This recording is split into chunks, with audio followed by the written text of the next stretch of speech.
This episode is brought to you by The Science of Scaling. And The Science of Scaling is a podcast that, honestly, you should check out. Yeah, it's called The Science of Scaling, and it's all about how to scale a business successfully, whether it's how to find outside capital or what to look for in your very first sales hire. It's a new show hosted by Mark Roberge. She's the best-selling author of The Sales Acceleration Formula. He's also a senior lecturer at Harvard Business School and the founding CRO of HubSpot. One thing that Mark mentions in the show is whether your company is valued at $1 million, $10 million, $100 million, the failure rate is the same, which means we suck at scaling. In each episode, you'll hear interviews with people like Kyle Parrish, the VP of Sales at Figma, and Kevin Egan, the head of sales at Atlassian. I've checked out a few episodes of The Science of Scaling, and it's great. Like, you know, for me, I run a company as a bootstrap company. We're not the kind of company that's raised capital, but even still, things like sales, that's super important, and it's the lifeblood of our company. So for me, it's definitely helpful to hear how other people have sort of, you know, who have been there and done it before, how they're actually approaching scaling. So go on in your favorite podcast app, whatever it might be, and search for The Science of Scaling. That's The Science of Scaling. Check it out. I think you're really going to enjoy it. This episode of Rocketship.fm is sponsored by Industry, the Product Conference. This October, gather with hundreds of product managers and product leaders from all around the world for 2 days of keynote talks, challenging working sessions, interactive discussions, social events, and more. Or add a third day and take part in half-day workshops with some of today's top product management facilitators for workshops on leading your teams to innovation, product roadmaps, achieving product market fit, and more. This year's lineup may be the best yet, with keynote speakers including product legend Marty Kagan. He's the author of the book Inspired, which is considered by many to be the seminal book for product managers and product leaders. There's also product positioning expert and author of Obviously Awesome April Dunford, and product leaders from Figma, IDEO, Amplitude, and so many other places. Plus, if you use the code Rocketship, you'll save $100 off your pass. Visit industryconference.com/global for more details. Again, industryconference/global for more information, but pricing increases on the first of the month, so register soon to save. So as many of you may know, I ventured out this year. I left my job as the chief product officer at Dribbble to start a brand new company, and that company is gigantic. No, really, that's the name. We're actually very small today, but we are the training institute of the future. And my goal is to help you master the new influential disciplines that are driving results within organizations. And we're starting with some absolutely incredible courses like product leadership taught by Ben Foster, the former CPO at Whoop, deconstructing leadership with Allison Go, formerly of Meta and Amazon. We have revolutionizing marketing with AI, which is taught by Marie Osipova, who is the chief marketing officer at Penny.ai, and an upcoming product management course, which is taught by my co-host, Mike Belcito, along with Anna Marie Clifton of Coinbase and Asana, and Victoria Kennedy, who worked at Axios and Huge, and is now running her own venture capital studio. It's not just video courses. We're combining video lectures with take-home assignments and exercises, and then small group mentorship to really help make this information indelible for you and to help level you up, and all at a cost that most companies' learning and development budget covers. So if you're interested, go to gigantic.is, that's gigantic.is, sign up for a course, and you can actually schedule a call with me, and I'll walk you through everything that you need to know. And if you enroll and let me know that you heard about this on Rocketship, I've got a special discount for you. So go to gigantic.is, sign up today, and start your journey upskilling your product, leadership, and marketing skills. I can't wait to see you there.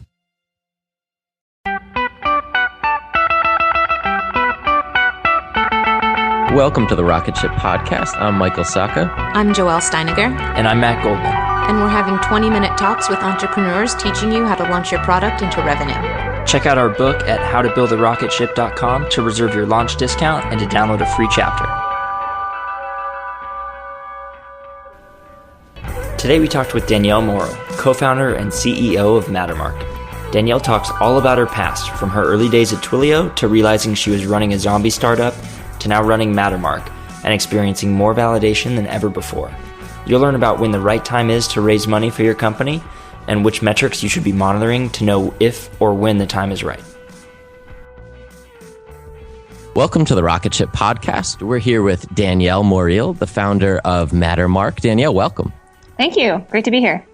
So give us a quick overview of Mattermark.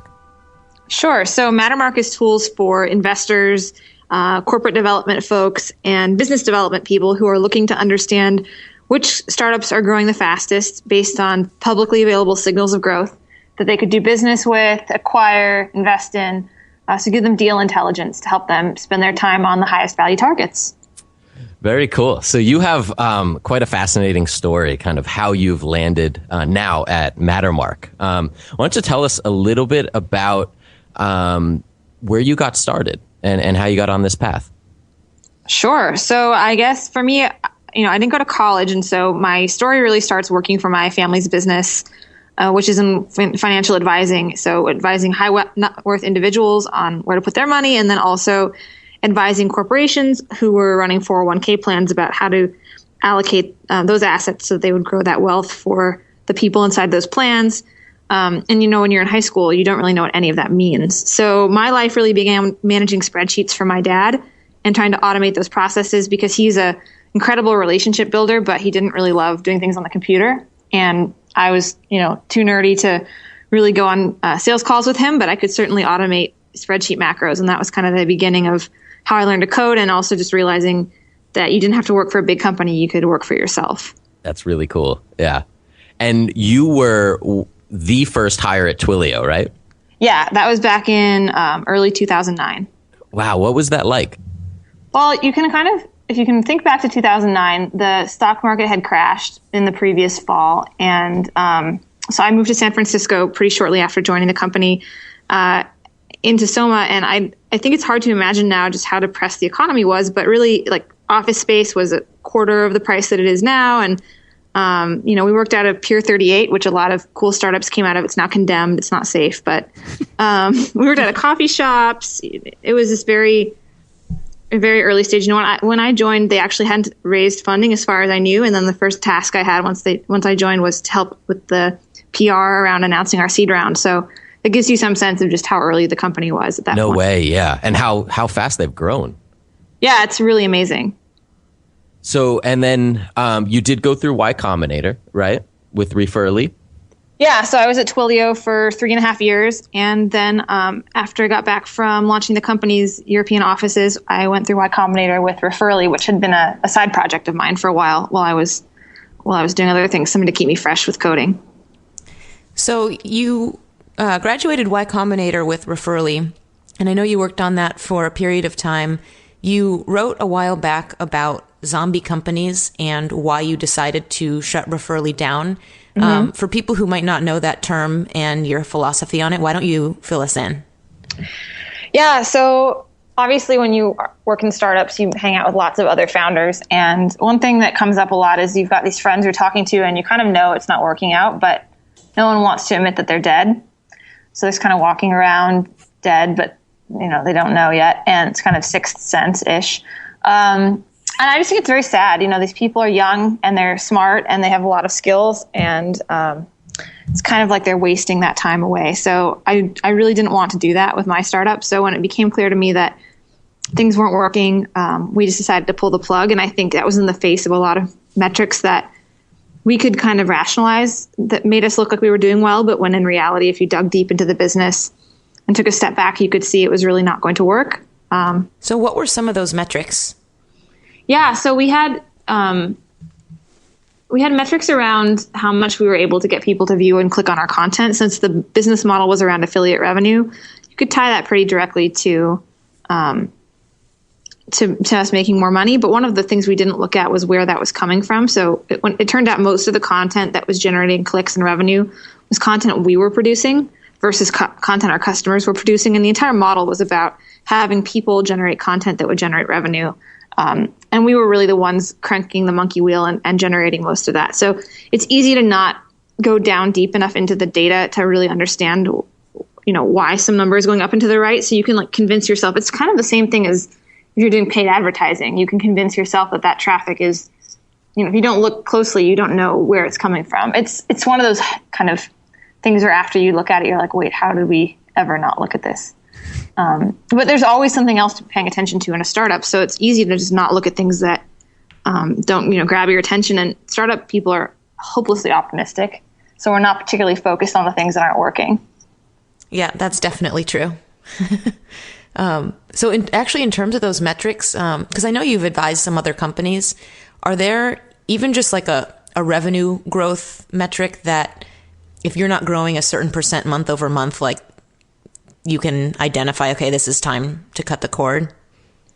Well, it's kind of hard because it's not always revenue. The key is you have to have something that's growing that matters. So in YC, they advise you to try to find some metric that you can grow 10% week over week. And of course, YC is dealing with the earliest stage of your company, maybe either pre-launch or just right after launch.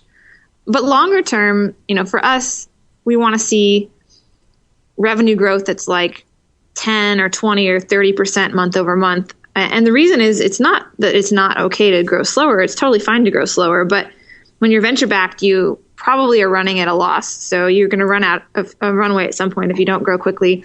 And secondly, I think investors really want to see fast growth because it just takes a long time to compound growth to a really big outcome if you're working with really small numbers. So part of it is it's okay to grow very slowly if no one cares how fast you grow, right? But if you're working on a startup that has raised money from other people, there are expectations about the timeline that you're on. So I think it has to be in context. So if you're self-funded, you can grow 1% every month. And if you can afford to survive, then actually long-term, that will be a great business for you. But the expectations are different when you raise money from investors. But revenue is not always the right metric. There are plenty of businesses out there that are pre-revenue for very good reasons because they need to build a network effect. A lot of consumer products have this. And so then other metrics like engagement it can be a lot more meaningful, like how many people, what percentage of your users logged in a given week or a given month could be more meaningful in that case. Do you guys track like B2C and B2B businesses differently, even inside of Mattermark? We don't track them differently, but we do identify them as being B2B or B2C, and you can use that to filter what you're looking at. So if you were going to compare a set of companies, you would probably want to try to compare apples to apples. So you could certainly use those B2B and B2C, in our case, they're tags, to make sure you're comparing companies. One interesting thing is that because B2C companies and B2B companies need different things in order to be successful in terms of the volume of people who need to be served, they do naturally tend to have metrics that look different. So web traffic, for example, is generally going to be much higher for consumer product because the consumer product just like the value of each individual user is much lower than a business product generally. Right. Absolutely. So, I mean, with that kind of talking about raising money, what are the kind of key times that you've seen when a company should be raising money and when they've gotten even the best terms when raising? Yeah, so it's an optimization problem, right? Like the first case where you need to raise money is when you don't have any more money. Right. So like everyone always is thinking like, how do I get the best possible terms? It's like, it's more likely that you're going to be raising money in desperation than you're going to be raising money in a position of strength.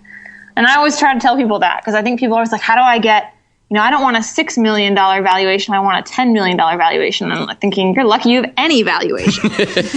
So I think the first thing is you should raise money when you need it. And the other time to raise money is when you're not out of money, but you can see very clearly how adding more money to the business would make it grow faster. And it's actually surprisingly hard to find that moment because in the early days before product market fit, adding more money doesn't actually fix anything. Like if you don't know what people want, then it doesn't matter how many people you hire or, if you don't go find that thing. So it's interesting because a lot of the reason that I think startups don't successfully raise is because they don't have one of those two things, like either a very clear like death date in the future or a very clear like coefficient that they could apply to that money that would make it more valuable. And there's some rules of thumb. So for the listeners out there who are like, okay, well, Danielle, it doesn't really help me. So if you have less than 3 months of runway left, you're in a really weird position because you're going to need that money so badly that you can make some weird decisions. And ultimately, you're probably going to take whatever deal you can get. And of course, investors know that, right? And it's a negotiation. So the ideal place to be is somewhere between 6 and 18 months of runway left. So this is like probably the best advice someone ever gave me is like, if you've more than 18 months of runway, you're probably not taking enough risk. And if you have less than 6 months of runway, you're probably taking too much.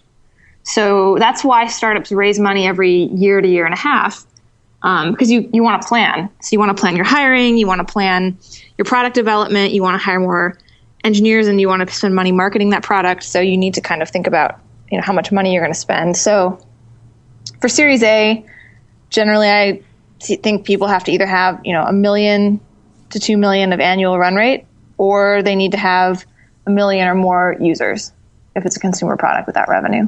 Okay. Just like as a rule of thumb. Or you have to be growing so ridiculously fast in a very, very clear market that you just look like a freight train. And those are the people who get the incredible valuations, really, is the ones that look like freight trains.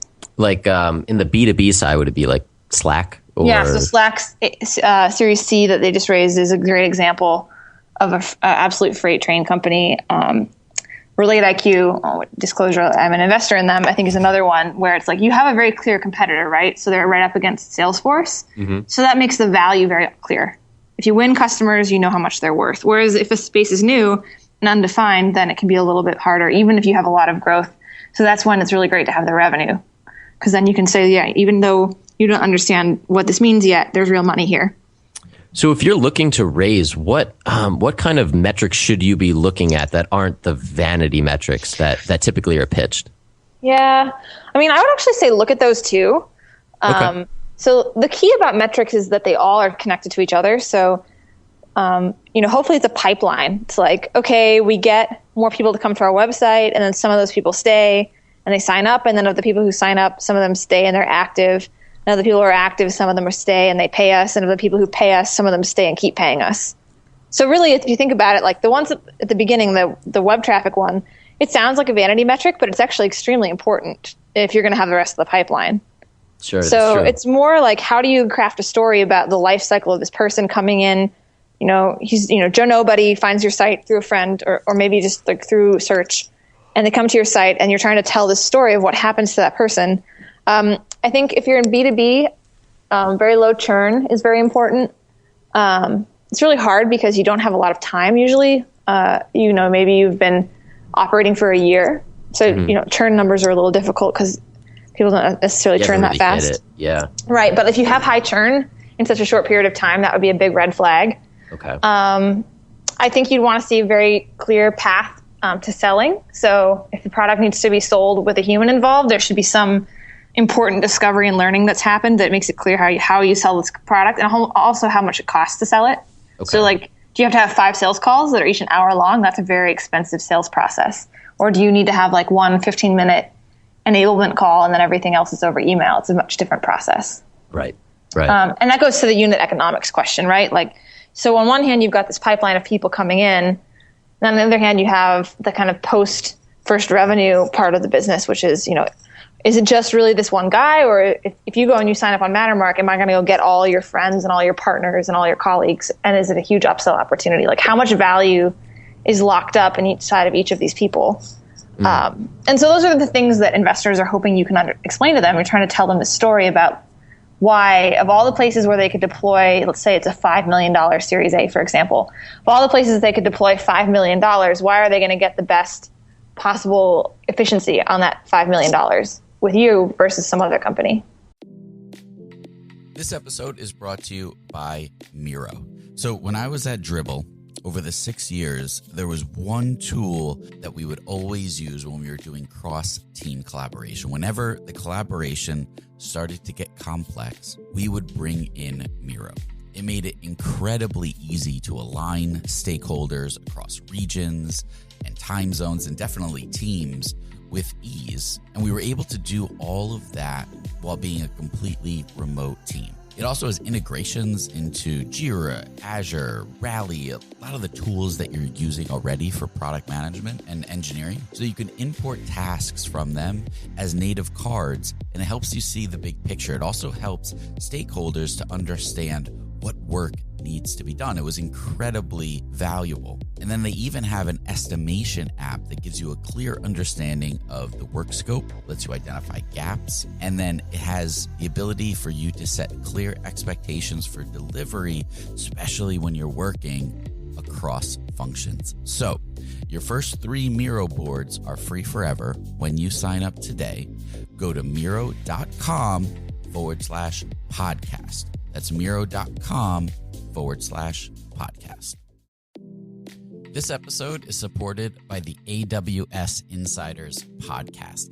AWS Insiders is a fast-paced, entertaining, and insightful look behind the scenes of AWS and cloud computing. Hosts Raul Submaranian and Hillary Doyle dig into the current state and the future of AWS by talking with people and companies that know it best. It's a show that's full of opinions, takeaways, and untold stories about the challenges, innovations, and mind-blowing promise of cloud computing. I checked out AWS Insiders, and look, it is a fantastic show, and it's perfect for anyone in tech who's looking for some of those behind-the-scenes stories, for some reassurance that, things are a little nuts everywhere, and everyone is struggling with a lot of the same problems. The first episode of season 2 is all about filling the cloud talent gap, and it's an interesting discussion on what do we do to help to staff up internally. What are some of the challenges that companies are facing? Search for AWS Insiders in your podcast player. We'll also include a link in the show notes. Thank you to AWS Insiders for their support. Was that easier for you to convey with Mattermark, since you were selling to investors even? Did that make any difference? Selling to investors was sort of the most difficult part, because most VCs are convinced that their market's very small. Okay. So if anything, it might have been more difficult. But I think on the flip side, we have very clear revenue and like very clear understanding of who needs what we offer. So in our case, we can just show them, we've got a list of names of all the people in the world that we are going to sell to. And it's just a matter of time until we win all those customers. It's not a question of like, do they need this product? They're already paying for other things. It's kind of more like the Salesforce example, where we're selling against clear competitors versus Referly, which was like the most unstructured thing. So one interesting dynamic that I think founders might be curious about, frankly, like on some level, I hope that every founder stopped listening at this point, because I just feel like people worried about all these little details of how to fundraise, and it's pretty binary. Okay. Like you either do or you don't. But I mean, one interesting thing is that it used to be that if you were doing B2B, you were really unique because everybody was trying to be the next Facebook. But now everyone's become so skeptical of social media startups, and there's so few, huge breakout hits, kind of on the consumer side, that there's just far more startups being started in the B2B side. So I would say all the metrics that you're trying to hit need to be that much higher, because you're competing with a much bigger pool of startups. Hey guys, hope you're enjoying the episode. I wanted to take a minute to thank Rocketship for sponsoring the show. We've been happy customers of theirs for a very long time. If you'd like to see how we use Rocketship to deploy our product Hookfeed, go watch the short video we put together at howtobuildarocketship.com/Rocketship. Enjoy the rest of the episode. Interesting. Can you speak to any, any of the kind of breakout stories that you've seen with Mattermark, and some of the numbers that they've been hitting? Well, I mean, I don't know much about their revenue, but I can tell you that several investors have told me, it used to be that you needed to have $1 million of ARR as a B2B startup to go successfully pitch your Series A, and now you need closer to 2.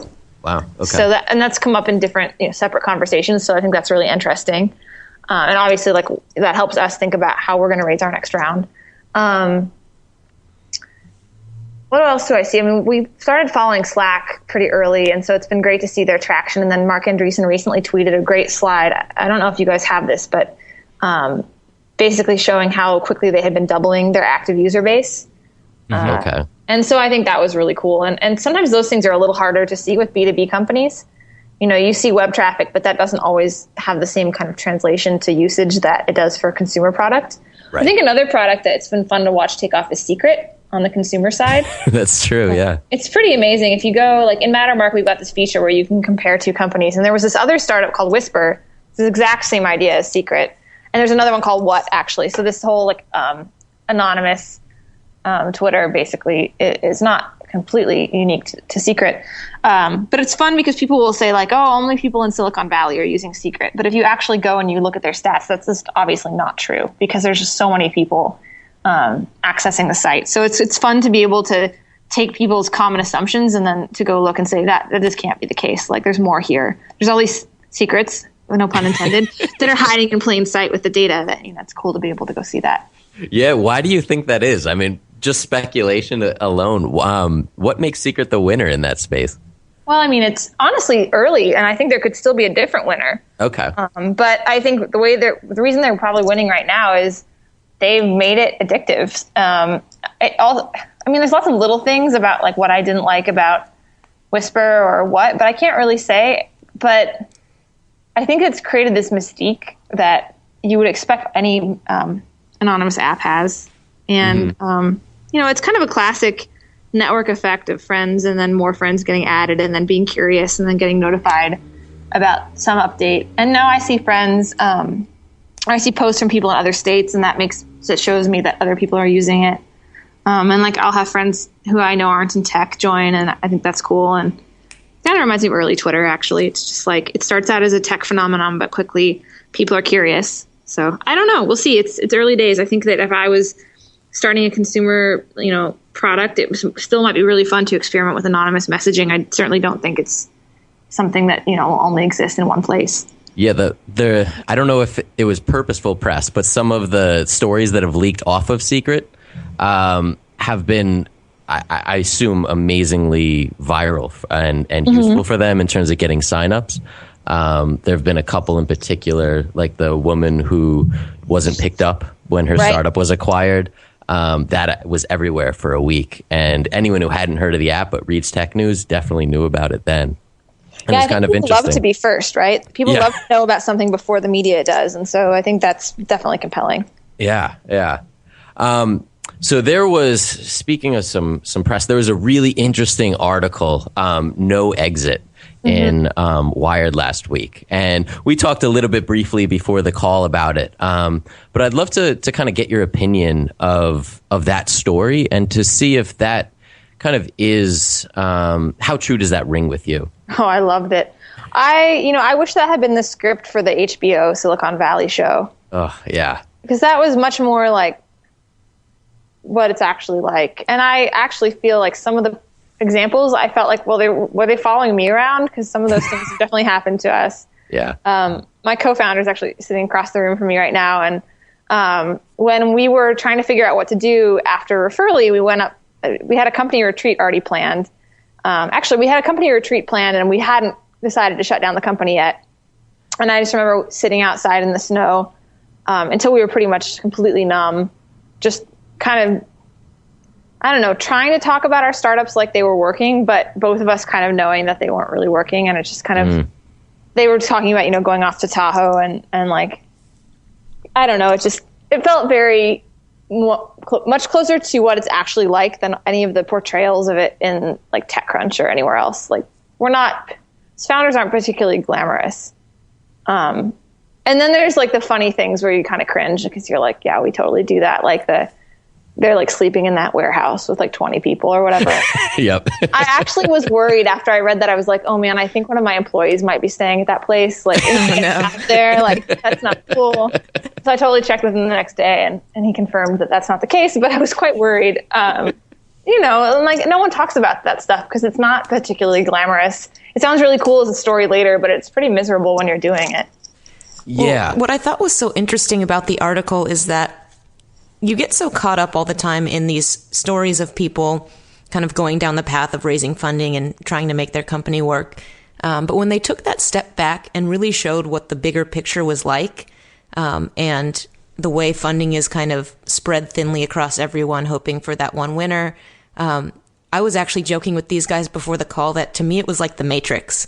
where you're going along your day and you're trying to make this thing work, and you have no idea. You're trying to avoid the system, right? You don't want to go work at one of the big companies. You want to be an entrepreneur. And if you zoom out, you're actually just a cog in the system in some different way. And that's really not talked about that much. Yeah, I think there's so many things I could say about that. I agree with you fundamentally. I think there's a need to sell the dream in order to make it so people will still want to do this, because it is actually so shitty sometimes that it's pretty important. Like, it's kind of like the same thing as Hollywood, right? You've got all these people who are fighting to be actors and actresses, but like they work in restaurants and they're 30 years old and they haven't made it big still. Mm-hmm. And like, why would people do that? Because you're selling this incredible dream that they want to be a part of. And it's almost worth it to the extent that like being in the scene, even if it doesn't work out, is still better than anything else you could imagine doing. And I think that story actually kind of captures that a little bit. And that it is not necessarily pejorative. It's just like we all want to fit in with some group, and this just happens to be the hero story that we'd like to have apply to our lives, I guess. I think a lot of people buy into that, wanting your life and the stuff you work on to be more important than just like a bunch of slide decks that disappear when you're gone if you work in a big company. Right. Yeah. Yeah. I mean, and also I think another thing that it was cool about that story was that really is what fundraising is like. You're just cobbling it together. It looks so neat and tidy when you announce your funding later. But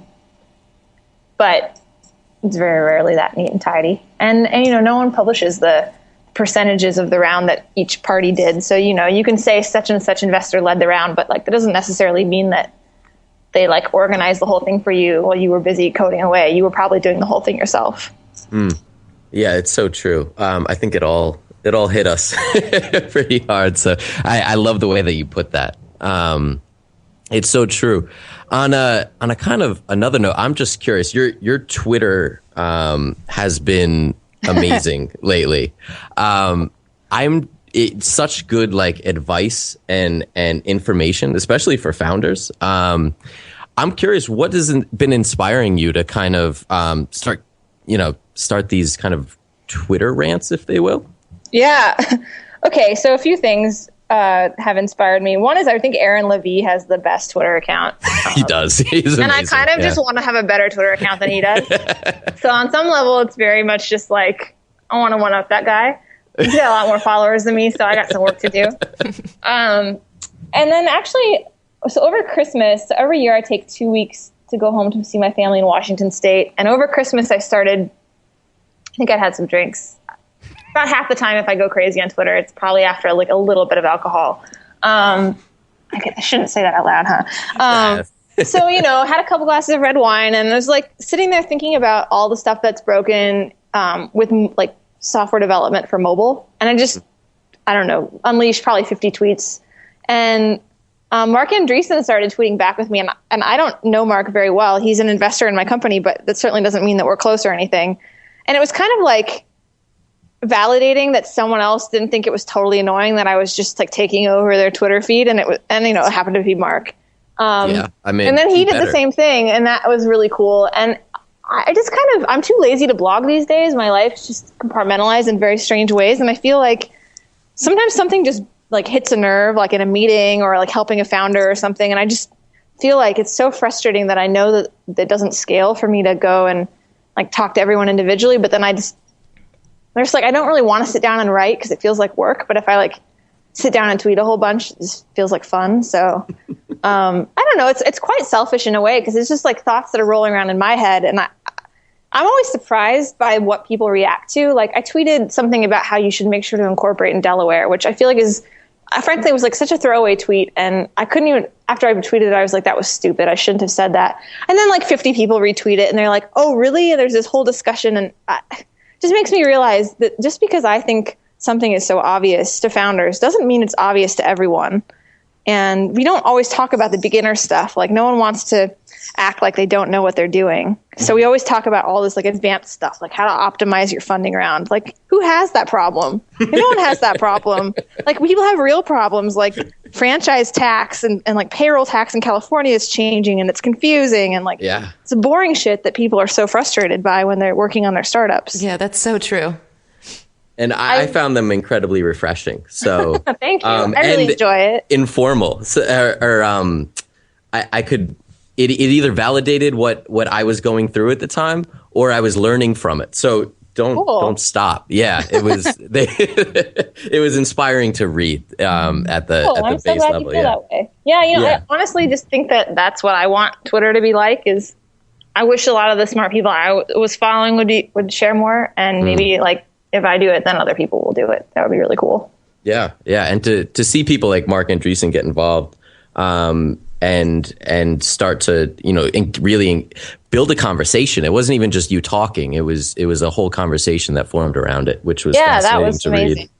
Read. I think the thing is that no one is that inaccessible, actually. Like, there's all this mythology. Like, people are really scared of Mark Andreessen. Like, he's really cool. He's done a lot of cool stuff, but he's also just a dude with a Twitter account.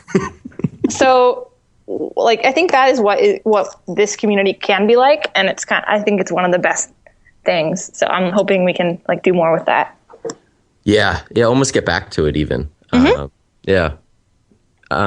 So what is coming off of Referly, starting Mattermark, what is one of the biggest lessons that you learned from that kind of zombie company into starting Mattermark, which has a ton of momentum behind it? What did you do differently? Yeah, well, we thought we had been talking to customers when we built Referly, but I think that we underestimated what that actually means. Like, we talked to a few people every week, and we felt like we were getting customer input and feedback. But the reality is that now we talk to every single person who signs up. Like, we try to get on the phone with every single person who starts a trial of Mattermark, and that's what talking to customers actually means. We never had product market fit with Referly. We had a lot of buzz, and that's really cool, but that wasn't product market fit. And we actually do have product market fit, at least in the venture capital community we do. And I think our method for learning now is much more developed. So we have a better chance of learning the things we need to know to go into our next markets. I think with Referly, it was a little more, we thought we were building a product that we wanted to use, and because we were consumers, that we only needed to consult ourselves, and that's just not true. Kind of a classic consumer startup mistake to make, to be honest, but we made it. So this time, we've invested that time, and I think sometimes it feels that you're having 20 phone calls where you're getting the same feedback. But if that takes 20 phone calls for you to kick yourself in the ass and actually fix it, then that's how many you need. So that's how many you'll get.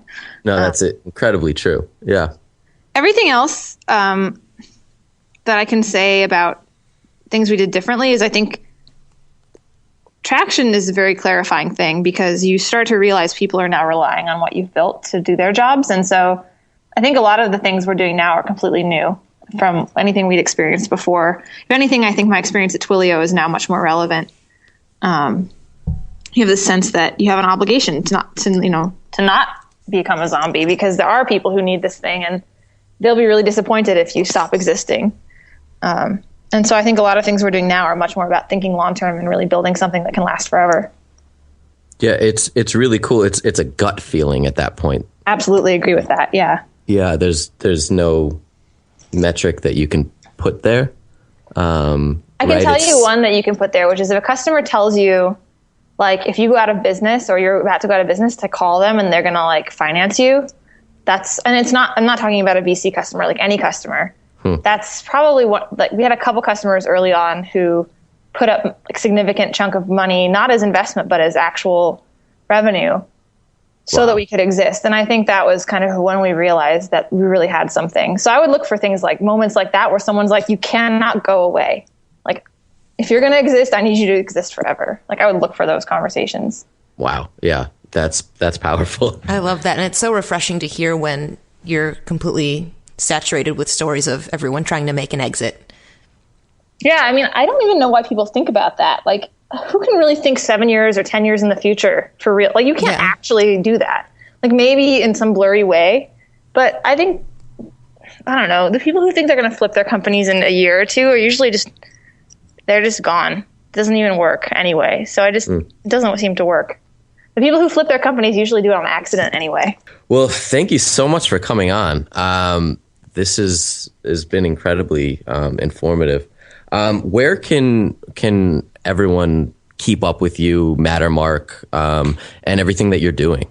Yeah, I think there's two good ways. Right now, I think Twitter is probably the best way to keep up with me. I've been pretty bad about my personal blog. And then for Mattermark, on our website, we have a free newsletter that we send out every day during the week, and we pick the best content we find across the web that is not news. So these are like editorial pieces written by VCs or by founders.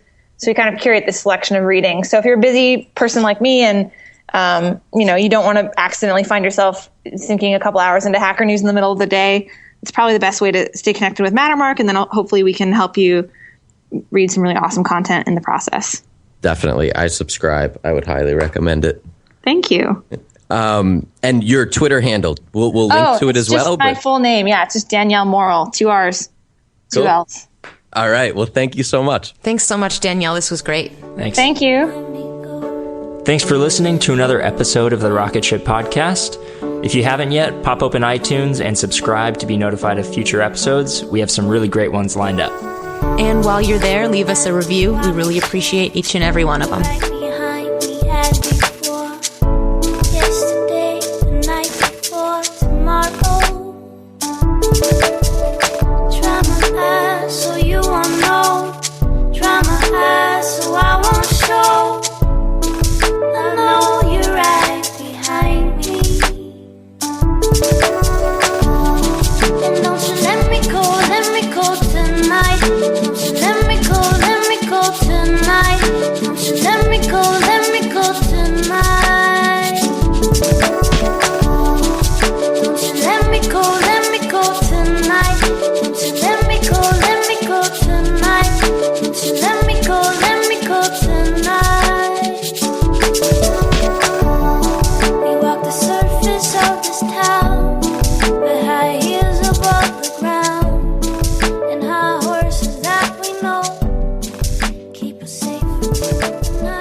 Hey, this is Mary Beth Lassiter. Are you craving a new podcast? I've got a recommendation. Check out Gravy, the James Beard award-winning podcast that shares stories of the changing American South, brought to you through the foods we eat. It's produced by the Southern Foodways Alliance and distributed by APT Podcast Studios. Listen to Gravy on your porch during happy hour to hear about the mystery of the missing Pappy Van Winkle bourbon. Don't miss out. Follow Gravy wherever you get your podcasts. Hey guys, welcome to The Collective. I'm Brianne Helfrich, a 26-year-old bioethics PhD student and clothing brand CEO. Welcome to my podcast where we talk all things health and wellness, navigating your 20s, and becoming the best version of yourself. So, sit down, play that episode, and join The Collective.